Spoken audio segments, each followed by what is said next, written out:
welcome. This is Peter Winnick. I'm the founder and CEO at Thought Leadership Leverage, and you're joining us on the podcast today, which is Leveraging Thought Leadership.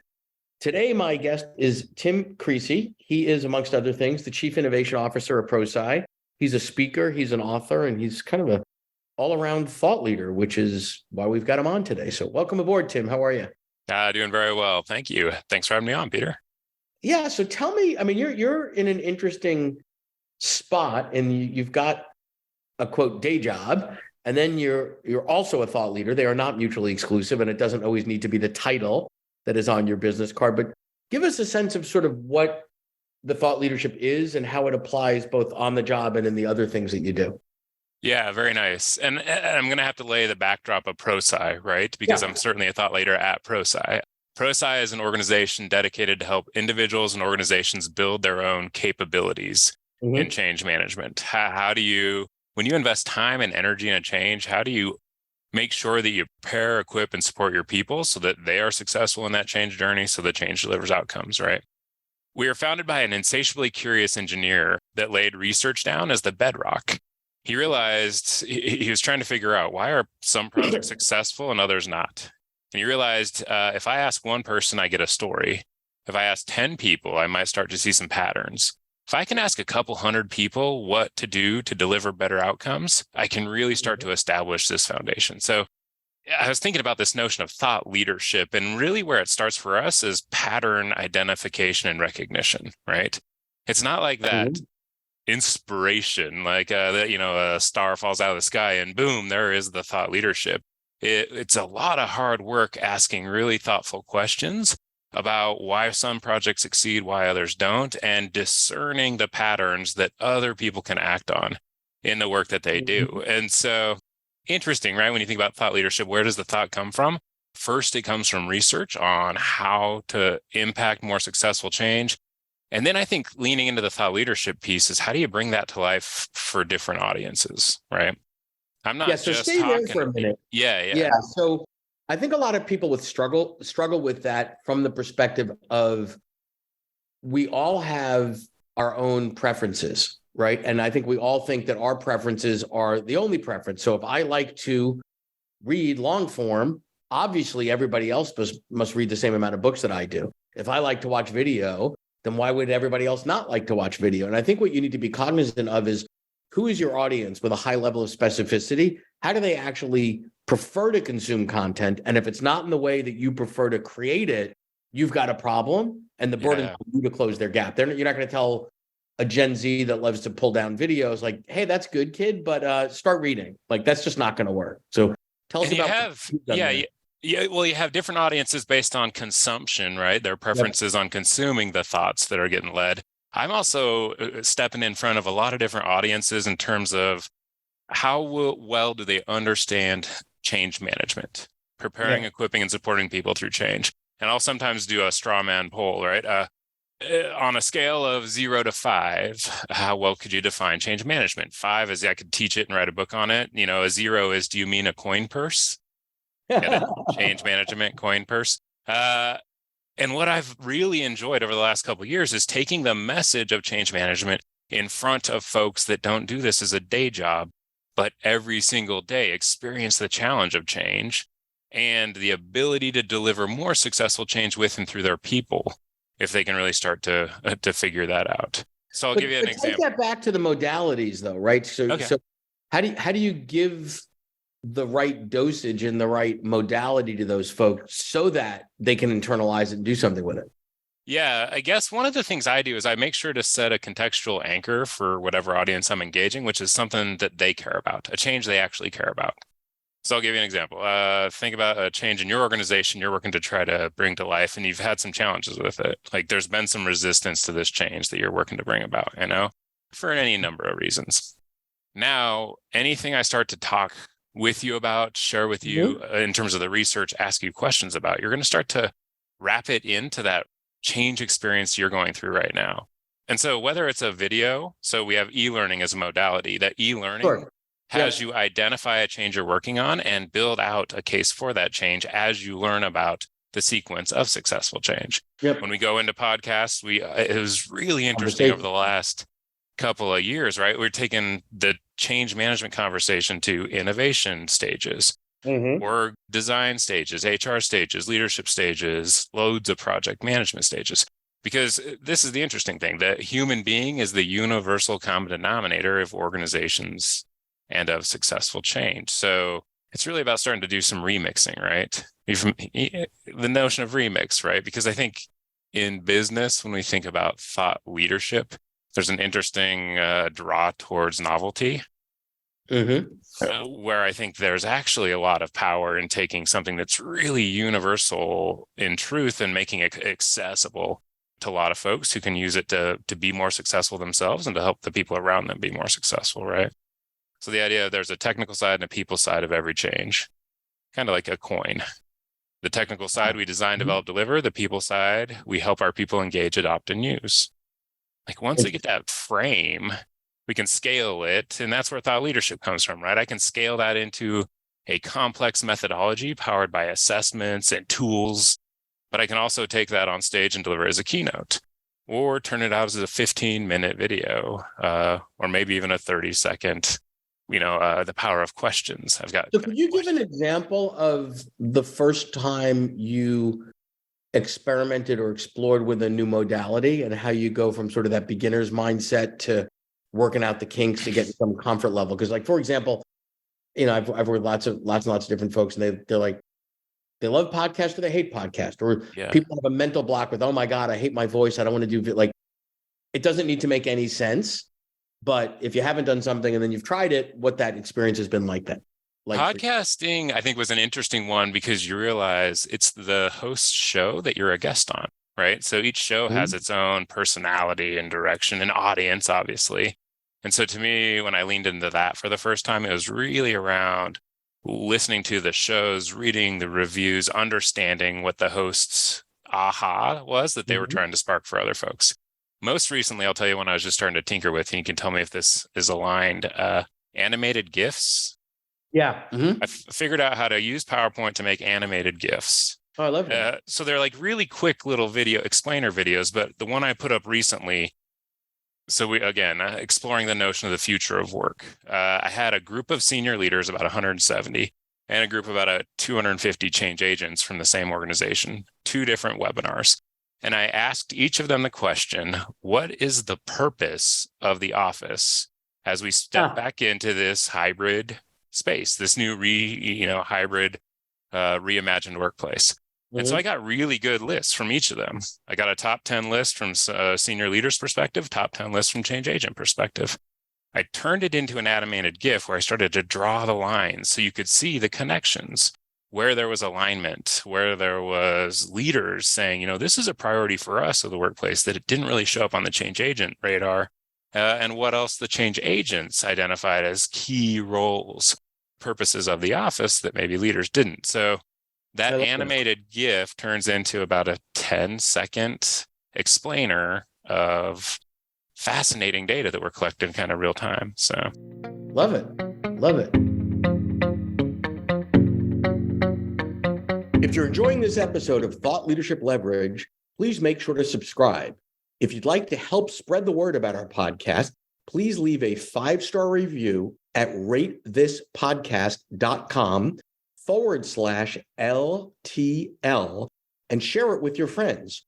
We're available on Apple Podcasts and on all major listening apps, as well as at thoughtleadershipleverage.com/podcasts. Talk a little bit about you sort of straddle 2 worlds, right? Again, going back to this sort of day job and the thought leadership piece. How is it that you're the embedded thought leader or an embedded thought leader at ProSci? And then what are the things that are sort of outside those parameters that you as well? So, as an embedded thought leader at ProSci, I lead Chief Innovation Officer and the sponsor of our Research and Analytics Center of Acceleration. So really how we're bringing this notion, and not just research. I think when we think research, we have something pop into our head like a microscope or a chart. But we really talk about the research process as picking the topic we want to make more sense of, formulating really thoughtful questions, because there is an art of asking nuanced questions that are going to yield the insights we want. Collecting the data, analyzing it, synthesizing it, and producing it in a way that makes it actionable and accessible. So as part of that COA, we're bringing that to life across different horizons of the organization. So that's kind of some of that internal. I also straddle this notion of staying connected, a thought leader in the discipline of change management, while also being a business leader inside of ProSci. So tell me about that. Yeah. So for example, oh my gosh, I'm actually going to pull up a snippet I have right now. We just completed our 12th best practices in change management benchmarking report. Very first one happened in 98, so 25 years ago. We've been doing research on what to do right, what to avoid doing wrong to drive better outcomes through our people. Okay. At the end of this last one, we just asked people, what are the areas of research? What would you like more research on to help you unlock the challenges you have in front of you? Okay. The top answers came back: change management practices and resources, KPIs and the ROI of change management, the impact of the pandemic on organizations and change, career progression of change practitioners, how to influence top leaders for change management, stakeholder and culture mapping, AI and process creation and adoption assignment, managing change impacts in public spheres, industry-specific change challenges, and dealing with complexity and change leadership behaviors. So that comes in from the research side. We hear this is what the practitioners, this is what's on their radar in terms of what I can do better to drive more successful change tomorrow. And then that feeds into the business itself. Our next research priorities, our development priorities, where are we going to build product, where are we going to write articles, where are we going to do webinars. So by staying really attuned to what practitioners are looking to unlock, it helps inform where we start to step at least that practitioner side of the business. Got it. Are there places where you've got to be explicit around what hat you're wearing, speaking as a thought leader? I'm speaking on behalf of, or, hey, this is what little old Tim thinks. Oh, yeah, absolutely. And sometimes we'll even pantomime changing hats. Yeah. Right? I'm going to take off my ProSci hat and put on my Tim hat real quick, because those perspectives do vary based on just the filters that might necessarily need to be there. But it's interesting. The more we align to where practitioners are heading, what they're concerned about, we certainly see a tremendous amount of overlap there. Love it. I got and a lot of it, there's, the notion of duetting. You have these famous albums, right, where somebody comes out and does a whole album of duets with another famous musician.